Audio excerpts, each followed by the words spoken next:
Hello and welcome to the Flossi podcast. My name is Claire and you are very welcome. This is my YouTube channel where I like to sit down and I record the podcast. I share what I've been making.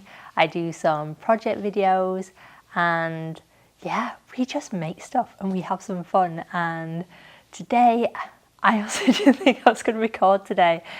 Full disclosure, this is the second time we are recording the Flossi podcast today because of technical difficulties, which is a little bit frustrating, I'm not going to lie, but it's all good because I've been through it before. I already know this is a slightly shorter episode than usual, and that's because the past few weeks I've just been really busy.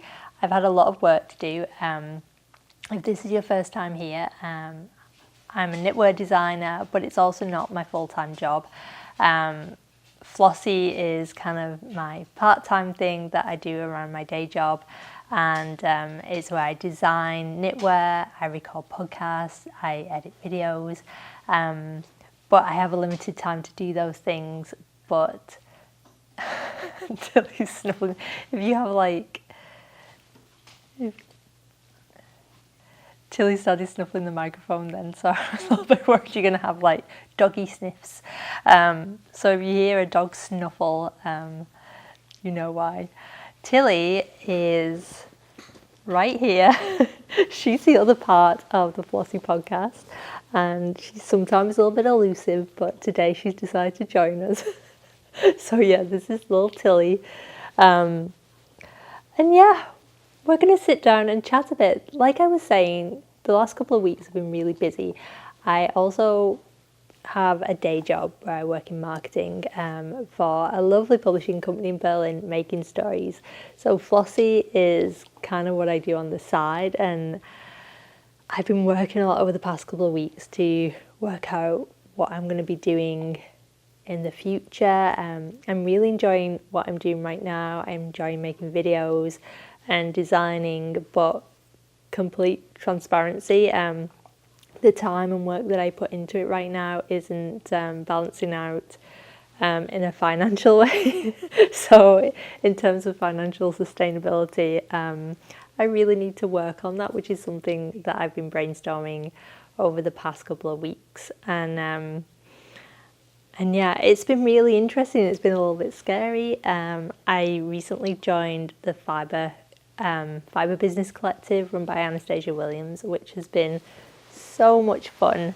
It's so nice to meet everyone there, and I also realised that over the past couple of years, I'm going to blame COVID, but I think I've been isolating myself more and more, just, because we were isolating anyway, but I think I think we all ended up in our own bubbles quite literally, and yeah, I realised that I've not really been connecting with many other creative people at all over the past few years, and which is a shame. So it's been lovely to join that community there, and I'm not going to lie, I've been fangirling a little bit because there's some really exciting people, super talented people over there, and it's just been lovely to dive in and start brainstorming other places where I want to take Flossi, which has been a lot of fun, but it has been a busy few weeks, so it hasn't left a ton of time for my personal projects I've been working on. My Merrymaker is just sat right there. I'm very nearly finished with the body, but it's still not completely through, and I know you've seen it a ton. I'll give you a quick look to see, so you can see my progress there. Tilly likes this project as well. So yeah, I'm nearly through the body. I'm very nearly up to the ribbing, so I'm going to be showing that really soon. But yeah, in terms of personal making time, I just haven't had a lot. It was also my birthday in the past couple of weeks, so I took a day off and we took Tilly, me and my husband Chris, we took to the beach, and we got cheesecake, and it was really nice, and it was nice to take a little bit of a breather after all the work. I've been doing a lot of sample knitting too, on things that I can't share with you just yet. I'm really excited to share them with you eventually. But for right now, they're a secret. So in terms of sitting down and showing you what I've been working on the past 2 weeks, I don't have much to show you. As you know, if you watched the last podcast episode as well, I had really grand plans of sewing my very first shirt, which is something that also had to get pushed. And this is one of the things when you end up, I love knitting and I love sewing, but if you're also trying to create a business around that kind of fibre community, you do end up with your personal making time kind of being sidelined a little bit, which can sometimes be a bit frustrating, but I don't know. I've quite enjoyed the busy weeks, but I am looking forward to getting that work knitting out of the way and getting that pattern, all those patterns finished up so I can switch focus back to some of the other fun things that I want to be making. But for today, I thought I would share 2 things with you now, other than my quick update on my Merrymaker. One is a little sneaky peek of something that's coming in September. So this is currently in test knit at the moment. This is a cardigan that I designed. It's knit bottom up, it's V-neck, and it's a drop shoulder. So, and it's got this sweet little split hem and this cable and bobble pattern that runs up the side and then onto the shoulders. And I'm really excited about it. It's in test knit right now, and fingers crossed, everything seems to be going really well. I don't want to curse it. I always get really anxious right before I test knit because I'll be completely honest, maths is not one of my strong points at all, which is a little tricky when you become a knitwear designer because it involves a lot of maths. And I always really worry that once it gets to test knit, there's just going to be some catastrophic mistake that I've made when it comes to maths. And I hate, first of all, I hate that I make those mistakes. But secondly, I'm always really conscious of not wasting test knitters' time. I know everyone goes into that with like open eyes. The whole point of being a test knitter is to make sure the pattern works and to test it out. And if there are any errors, that the designer can sort those out before the pattern gets released. But you want it to be as fun as possible. I want it to be as nice as possible for the test knitters, which is one of the reasons that I always make sure that before any pattern goes to test knit that I've done, I always get it tech edited first. So if you don't really know a ton about knitwear design, basically you write the pattern and you knit the sample, and then you get a tech editor to go through the whole thing and check all the maths and look at the wording and make sure the styles are consistent within the pattern. And this is really helpful because that flags up a lot of, if there's any real issues there, they get flagged up then before it gets to the test knitter, as opposed to the other way around. At the beginning, when I first started designing, I would go to test knit, and I learned very early on that it just doesn't make the nicest experience for the test knitters, because if they're the first ones trying to catch those mistakes, especially with my patterns when my maths are all over the place, it's just not very fun for them. I'd much rather test knitters, if there are any issues, any like numbers, mistakes that have slipped through from tech editing, that the very few that the test knitters have to pick up on. And I much prefer test knitters, their role to be if the pattern's fun to knit or not, if it's clear enough, if the wording makes sense, those kind of details. So yeah, this is in test knit right now, and for the first time I've actually included a Slack channel, because I do all my test knitting on Google Docs. It works really well for me because I can see exactly, my testers have access to the document. They can highlight sections that they think this isn't quite working, or what exactly does this mean, and I can type comments to them in real time, and everyone can very clearly see anything that's got flagged up and changed, which is really helpful for me. But it doesn't leave a lot of room for being social or for being able to share photos or just in general to just chat with each other. And I think that's always quite a nice thing to do with test knitting as well. So I set up the Slack channel, and I'm not going to lie, there was a moment where I had no one's going to join my Slack channel. It's going to be really weird if like one person turns up and then no one else comes and joins. But the lovely thing was that most of the test knitters joined in, and everyone was super friendly and super chatty straight away, and it's been really nice. So yeah, this is in test knit right now. So if you were interested in test knitting for me, and if you had a particular interest in this cardigan, I do just want to let you know that as of today, there are still a couple of slots open for the larger sizes. So I graded this cardigan for 9 sizes. So there are a lot of options to test knit. I think I'm still got slots for size 7, 8 and 9 at the moment. So if you were watching this, I'll pop all the details below, and then I'll mark once those slots are full, I'll just do an update. But if you're watching this and you will be interested in jumping into that test knit, it's currently running, but everyone's super friendly, and the deadline is September the 9th to get it finished by.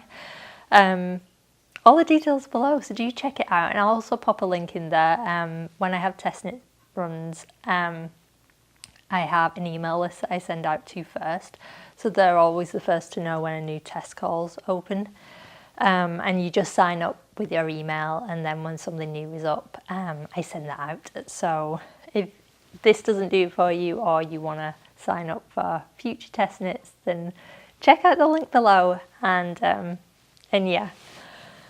But I'm really excited to give you a glimpse of this today. So a little bit more about the background. This pattern is going to be in collaboration with one of my absolute favourite yarn shops in the UK, Tangled Yarns. So I'm originally from Wigan, and Tangled Yarn is based in Stockport, which is literally just up the road. And I was a customer there well before I started collaborating on designs with Rachel, because she just stocks the nicest yarn. She has such a good range, and B, she's so nice and so helpful. I remember one of my first shopping experiences, I was a little bit stuck on what colour to choose with a certain yarn for a project, and I ended up just giving her a call, and she helped me over the phone and was describing the colours, and it was just so lovely. And yeah, I've been a loyal customer ever since, and I love shopping and working with her. So if you're based in the UK or in Europe and you haven't heard of Tangled Yarn, do check her out. I think she ships worldwide as well, so take a look at her shop because it's so lovely. And Rachel very kindly sent me over, I'm going to butcher the name, I'm going to butcher the name, but I'll do my best. Bichambouche. It's the Le Petit Lambswool and Le Petit Mohair Silk, and this is in the Candy colourway. I'm going to insert a little close-up there because it's really hard to capture the colour on camera. But this is the Candy colourway with the grey beige mohair silk held double. So it's held double throughout the whole pattern, and it creates the most beautiful soft yarn with a lovely halo. And the colours in the Candy colourway, because I'm not normally a big variegated colour fan, but this is just the softest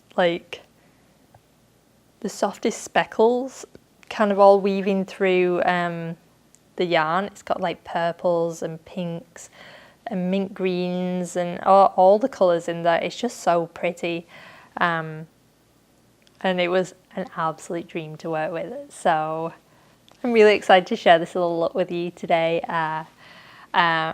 And you're going to be seeing a lot more of it over the coming months, I'm not going to lie. This is going to be released mid-September. As you can see, the sleeves have a slightly different shaping. So for this sample, I did 3/4 length sleeves.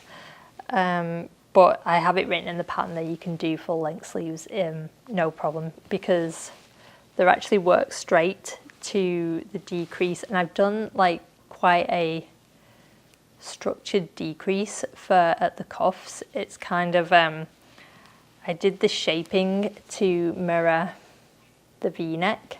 So it gives a slightly dramatic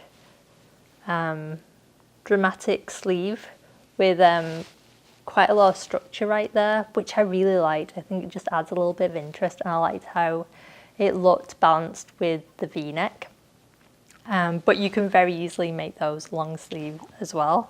And there are also instructions in the pattern to make the length longer too. So it is adjustable to your own preferences.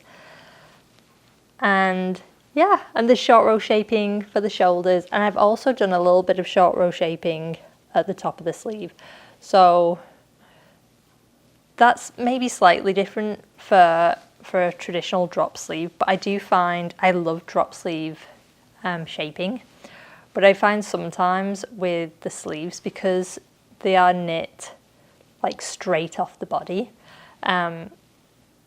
it's kind of not super natural with how your body is, because as it drops down, then your arm is, kind of folds that way as opposed to straight out from your body. So I find just a little bit of shaping at the top of the sleeve just helps the cuff lie a little bit straighter on your arm and your wrist. So yeah. As yet, it doesn't have a name and it doesn't have buttons. So I'm excited to find buttons, and I'm not sure what to name it. If you have any suggestions, please do let me know. I'm always terrible at naming things. I'm always terrible at naming things and then not being able to pronounce them. It took me a long time to get Hirith right, which is my Mahusive shawl. I named it Hirith, which is a Welsh word. I love the Welsh language, and my granddad was has Welsh heritage, so it was in the family. So I'm a big fan of Welsh words, but I'll be honest, it took me a long time to practice it to make sure I didn't completely butcher it. So yeah, my aim with this one is to make sure I pick a name that I'm not gonna absolutely butcher. So yeah, suggestions, if you have any, please do let me know. And really, that's all I have to share. I am going to do one more update with you, because I also have someone right here who is in need of a lot of attention today for some reason.